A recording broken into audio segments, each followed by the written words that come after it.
The struggle is real. We're going to talk about strata levies. What's a normal strata levy?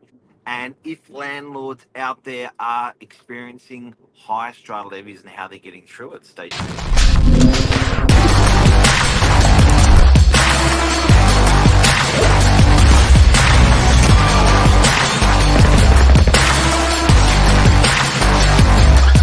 I'm the ringleader, so listen up. Strata. They're not my favourite bunch, but yes, they have a job to do also. So, Cleo Witt here, extraordinaire property manager. You're dealing with lots of landlords out there. What's the word on the street with strata? Look, at the moment, there are quite a few jobs that have overlapped from the last financial year to this financial year, and there's a lot of money and a lot of work that's needing to be done, but nothing's actually being resolved, and it's dragging on. I think we find the builders that work on strata on the northern beaches, they're an eclectic bunch, and they have a bit of a monopoly on all the buildings and stratas, and so it can be tricky, and owners are hurting a little bit with levies. I feel they're feeling the pinch, and one increase per year doesn't help with their quarterly levies. They've also got water rates, they've also got council rates, so it is a little bit of a struggle out there at the moment with paying levies.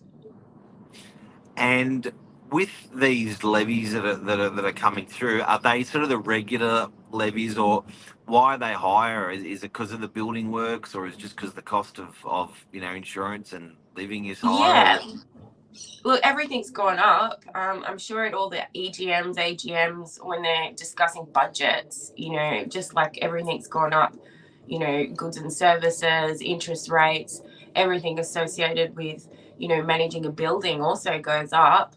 And, the levies, there's no levies I know under 1,000, 1,100 on the northern beaches. Gone are the days where levies used to be, $500 or $600 a quarter. Everything's at least minimum 12 to 2, so it's a big chunk of money when you think about paying levies and what you actually get for paying the levies. You're like, well, I'm just paying these amounts of money, and you don't see any of that money in your unit, or your tenant doesn't benefit from it, so it does seem like a wasted amount of money that you're paying, just like anything. But yeah, planning for the future. A lot of the buildings on our beautiful northern beaches aren't smoke alarm compliant. They're not, the standard of the balconies aren't compliant. They haven't had rendering or common area upgrades. So if you're a good strata manager, your plan is to save for those things that will eventually add value to the plan and the building and each lot owner. So having these levies increase rather than whacking everyone with a special levy when the time comes is smart. But not everyone's got that extra $300-$400 a quarter to just pull out of their back pocket. So I think a lot of landlords pay arrears with levies at the moment, so they're not paying on time. After the first month, you get interest incurred for not paying. And I mean, it's not a lot, but it's still, Exactly. money that you, yeah. And just the debt recovery letters that they send out, they charge you like $10 a letter, $20 a letter, something like that. And it can add up, Yeah, So, right. So, Claire, with these strata levies, and for anyone who doesn't know, a house doesn't generate strata levies. A unit does generate levies that you have to pay. It does include a lot of the things that you'd normally pay by yourself on a house. So you've got building insurance inside of your strata. You sometimes have water usage inside of your strata because they're not separately metered. You often have common house electricity, so outside of the building or the lobby inside the building. Security, fire Lift. upgrades, all that stuff into your strata and pays for it. So it doesn't disappear off into the ether. But generally, if we could play the strata bonanza game, just to give people a reference as to what they would expect to pay with strata, a one bedroom unit in Sydney's Northern Beaches, what would you pay per quarter for strata? About 1,200 a week, quarter, 12, about 1,200, I would Uh, say. a two bedroom unit. 2 bedrooms, probably about 15, 1480, something like that. The difference between a 1 and 2 is only a few $100s. When you go into the 3 and the penthouses, that's when you start getting into the big bucks. And what's big bucks like for a three bedroom sort of townhouse or apartment or something? Oh, a townhouse, depending, because townhouses are tricky because you get a lot of lots in a townhouse. So you could have 50 or 60, which means that money is then less. So you're paying about 1,800.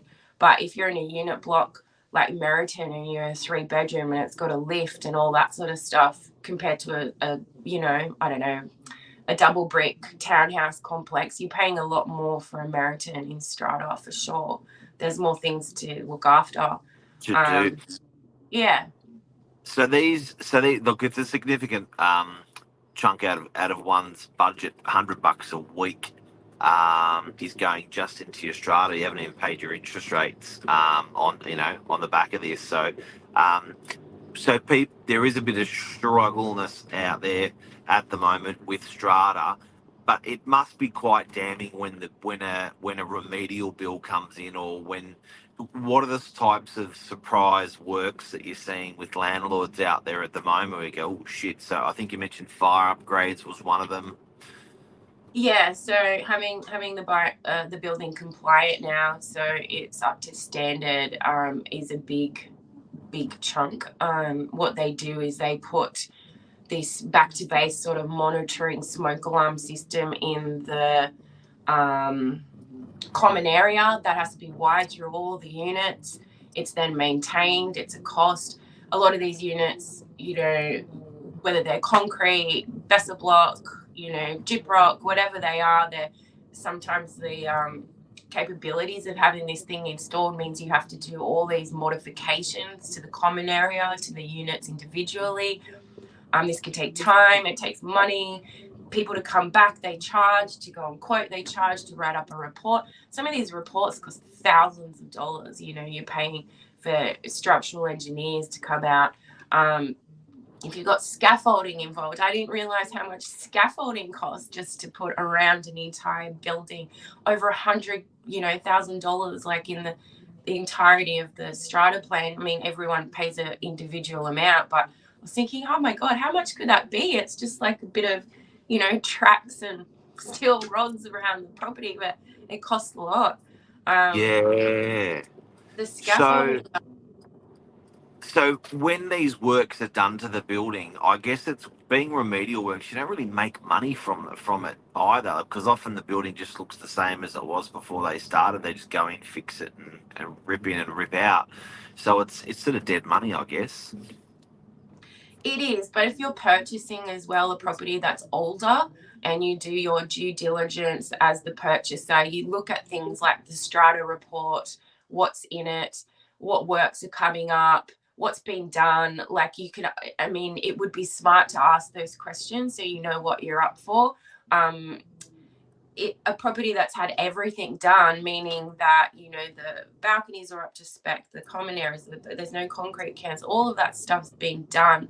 That's going to add incredible value if you're an owner selling as well, which is one of the reasons I have an investment property. And we used to make jokes that there was an owner in our building that dobbed us into council to say that we weren't compliant because they were planning on selling and they wanted to get the best possible price, and it's a pre-70s build. So we then, out of everybody in the street, were sent letters from council to say that we weren't compliant, yet the unit block next to us was way older, built before our unit block, and they haven't had to have any fire safety modifications. So there was a bit of a conspiracy in that. But yeah, look, as a seller, if you've done everything as well, like I think there is value in it for sure. Or some of these units, I don't know, they stay. I've been to some where the balcony is so low, I feel like I'm going to fall off, and nothing's been done. Yeah, it's not compliant, but they're the red brick beauties that just stood a little bit under the radar. And so with people struggling with strata, what's your advice out there? How to approach it? What do you do? Sell it, get through it, get on the strata committee? Yeah, look, getting on the committee is good if you're one of those people that have time and can go through all the documents required. Like a AGM minutes, like a good chunk of reading. It's probably going to take you 2 to 3 hours just to get through the paperwork. But yeah, you can put the brakes on what's happening. If you don't agree in a committee, everyone has to agree, especially if it's an amount, over 200,000, 300,000, so if not everyone's in agreement, then these works can carry on for years. They can go on for 2 to 3 years if people aren't, agreeing. If it's through council though, and it's to do compliancy, you only have a period of time where you have to comply, otherwise they take you to court. So Yep. That work's got to be done. Yeah, they're those works that have to be done. But if it's things like garaging or painting or just improvements as such, if you're on a committee and you know your finances and you don't have the money, then you could put the brakes on things very easily in those meetings and just drag things on, which is unfortunate for some circumstances. But talk to your strata managers as well. They're very helpful when it comes to giving you information on proposed things. I've often asked questions like, do you think something's going to be coming up? This owner's struggling, or the tenants, it's vacant. It's been vacant for a long time. They're trying to plan, and they'll give you an honest answer. And the owners can ring their strata people direct as well and ask questions. That's what they do. They're the strata manager. They're not just there to turn up to meetings and ask for money. They are there to also help you and guide you with the finances and money and projections of money and things like that. So I would say pick up the phone if you have concerns or you're struggling to pay. Absolutely, don't bury your head. Thank you very much, Cleo. Strata levies, it's a cost out there. It's as much as $100 a day for some strata schemes, units that you're living in. So great advice. Thank you very much. Bye. Have a great day. See you, Cleo. See ya.